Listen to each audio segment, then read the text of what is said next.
You know, I showed this build on Discord last night just to see what the people think about it. And the first person replied asking if this is a foosball table. Nah, it ain't no foosball table. Does this look like a foosball table to y'all? Or am I getting bullied? Nah, it ain't no damn. So yeah, it wasn't intended to be a foosball table, but I don't know, call it whatever you want. But I was trying to make a firing range that sort of resembles the one that you see in Call of Duty that had the targets going back and forth. That's what I was trying to go for, not a foosball table.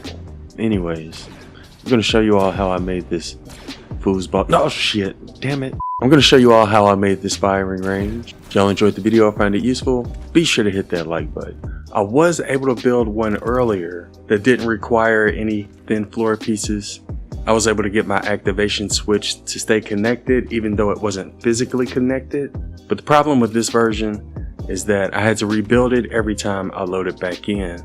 So although this version is a little bit cleaner because there's no thin floors attached to it, you do sort of have to rebuild it every time you load in. And it takes about 2.5 minutes to build. But for now, I just want to show the one that works no matter how many times you load in. This one still hasn't broken. It can sort of get stuck in the floors. If that ever happens, all you have to do is just load out and then load back in, and it should fix itself. But yeah, that's the only thing that can break this firing range, is when the world bugs out when you load in, which can still happen. Even though they said they fixed it, it can still happen. All right, so the first thing I did was I laid down a Durburger building, mainly because I like the foundations that come with it. We're not actually gonna build the building. As soon as I placed it down, I went ahead and abandoned it. And after that, the next thing I did was I increased the width as well as the length of the foundations. So basically I just added more foundation pieces. And the ones that I used were these sidewalk pieces. That's how we were able to get the lines for our different lanes. Another thing you'll want to do is make sure you choose the right location. So if you want your target to stay at pretty much at the same level you are, you're going to need an area underneath it to build. So what I did was I placed my foundation over this hill right here, so that way I have enough space to do whatever I need to do underneath the floors. You also want to put some pillars at the end because you're going to destroy all of the pieces that are in the middle, and you don't want all of these pieces to fall down. So make sure you put a pillar underneath it on both sides. But yeah, once we put those pillars down, we just destroyed this sidewalk piece that was in the middle. We also added a couple foundations on the end, attached this granite foundation to it directly in the middle, and we made it go all the way to the other side. And we also have a couple of foundations on this side as well. But once you've done all these things, you're pretty much done with your foundation. All we need to do at this point is just build the part that moves. So in order to build the moving part, the first thing you'll need is this small dynamic foundation piece, and we're going to place it directly in the middle. And you also want to have some space on each side because we're going to put a thruster on each side. Next thing I did was place this small granite foundation piece on that end, and also place one there. And then we just covered the entire thing in these small foundation pieces. The reason I didn't use this foundation piece is because I may have to adjust the weight later, and this way I can just destroy one or two pieces if I need to instead of the whole thing. After that, you're going to place a large thruster on both sides, and it should touch both the granite foundation as well as the dynamic foundation. After that, we're going to assign each of these thrusters a channel.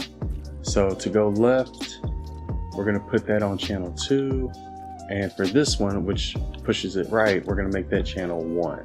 After that, you want to drop below it and then place a tire on each side. So we'll place one there, then we'll place one here. We want to try to make them line up if possible. Place one there.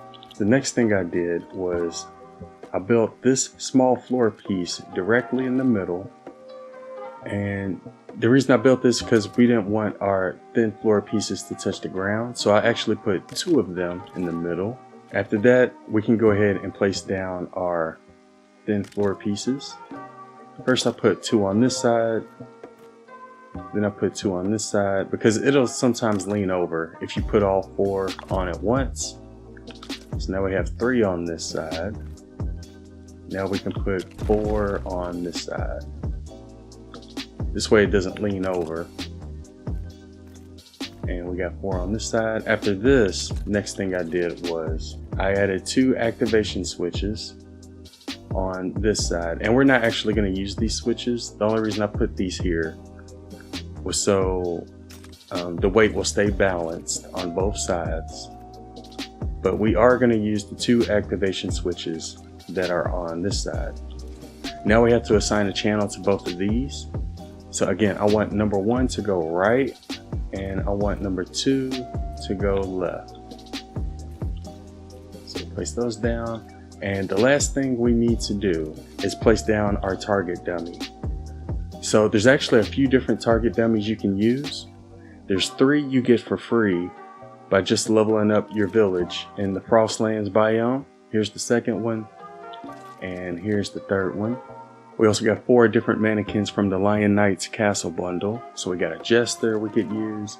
We could also use this Mage, as well as this Peasant, and this Ranger. But another thing you could do if you don't like those target dummies is you could place a pole on that middle piece and then place a target on that pole.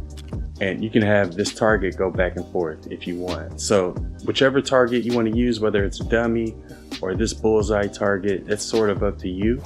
But for now, I think we'll just go with this training dummy that we got from the Frostlands biome. And once you do that, you're pretty much done. We'll go ahead and try it out just to see what it looks like. So we have this one selected so it goes right. There we go. A little bit faster than our walk speed, which is good. And that's how we made our firing range in Lego Fortnite. And again, this is the only build I came across that doesn't mess up every time you load out. Like I said, with the other build, there's no thin floor pieces connected to it. I was able to get the activation switch to continue working even though it wasn't connected. But every time I loaded out and loaded back in, it would no longer work and I would have to rebuild it.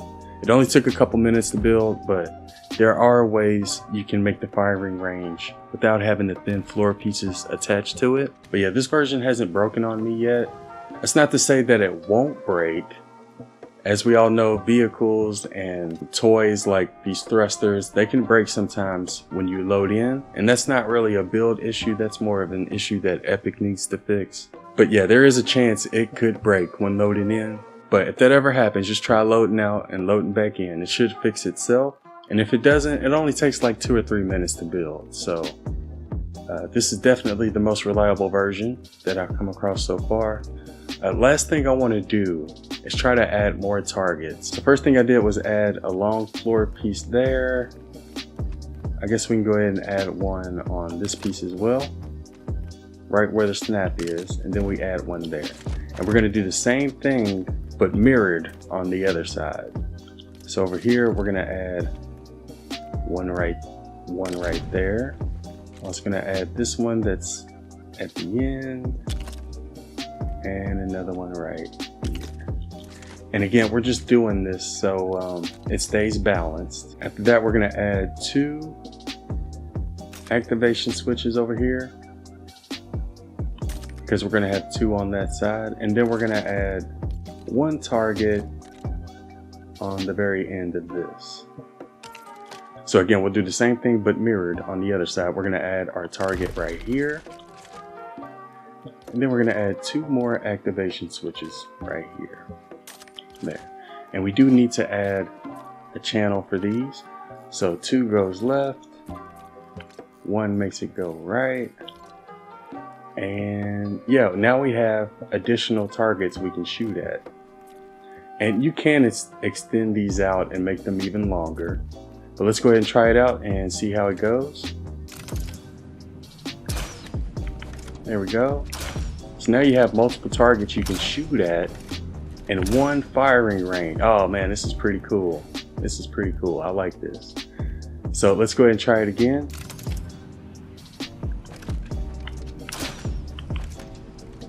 So yeah, that's how we made a firing range in Lego Fortnite.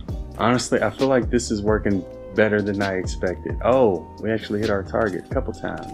And again, another thing you can do, which I didn't mention, is you can add these targets at the very end. And another thing I was thinking about doing is I may add some stairs here And on this second floor, maybe I'll just use bow and arrows as well as the bullseye targets. And on this first floor, we'll have weapons, like the Star Wars weapons, with these kind of targets. Obviously, I didn't finish the decor, but all I have to do at this point is just add walls along the outside. We're gonna have a receptionist here at the front. And right here, we're gonna have our gun lockers, as well as some guns hanging on the wall. But yeah, that'll pretty much do it for this one. Hope y'all found the video useful, and thanks for watching. Oh, did I hit all three? Hold on, bro. I think I just hit all three right at the end. There's one on him. We got one on, that was like a bullseye right there, right in the chest. And then we got one right here. Wow, we actually hit all three. See, people, that's why the firing range is good. It helps your aim. If there's any other types of builds you all want me to try, let me know in the comments. If you found this video useful, smash that like button and subscribe for more Lego Fortnite content. Also, big shout out to everybody who's been using creator code A1. Anyways, I hope y'all have a wonderful day, and thanks for watching.